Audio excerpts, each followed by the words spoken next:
A morning commute nightmare hit Davis County, and there wasn't even a winter storm to blame.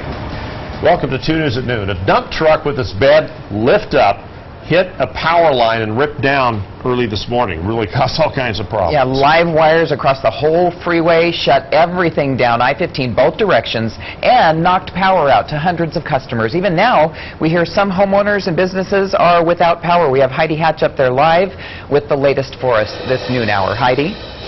Let's start with the good news right behind me. You can see they're still feverishly working to get the power up for everyone. 1,300 people were without power at this hour. There are still dozens without it. It is still a cold day out here.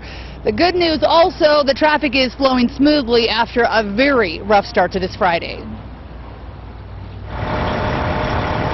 So it's going to be repairs going on all day. 3 massive power poles were snapped like toothpicks when a dump truck driver ripped the power lines down on I-15 in Bountiful. The bed of his truck left by mistake in the upright position. We've got a vehicle that we think we've located, and we'll contact the owner of that and contact the driver. The driver apparently was unaware of what he'd done and left the scene. No injuries. We had a car that was struck by the lines as well as a semi that was struck in the windshield area. Luckily, traffic was light at 4 a.m. in Bountiful, but it didn't take long for it to start stacking up. We knew it was going to be a little while to get traffic through here, so our troopers have been turning traffic around on the roadway and getting them out of this area. Semis were put in reverse and carefully backed off the freeway.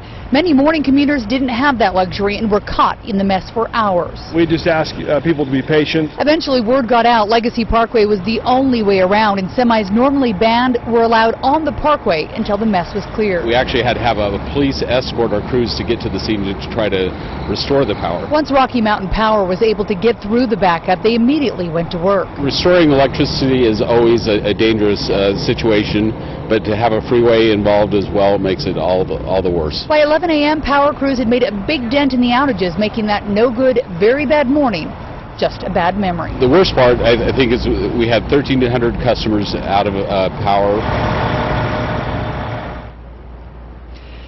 The Highway Patrol is still interviewing that truck driver, which they were able to track down after this accident since he didn't stay there at the scene. They also found out that he was a contractor, or at least a subcontractor for UDOT. They have some South Davis projects that are going on in overnight hours. He had been working on that project in the area. They're not quite sure how he didn't know that that truck bed was up, or how he didn't know that he ripped down those power lines. One would think you'd be able to feel that. They're trying to figure it all out. There's still a possibility that charges could come from this. Also, UDOT says they have clauses in their contract where if work is slowed down or if there's traffic problems that they're not expected, there can be penalties financially for those companies. Those are all still a possibility, but nothing's for sure yet. They're still trying to figure out exactly how this could have happened. Back to you guys.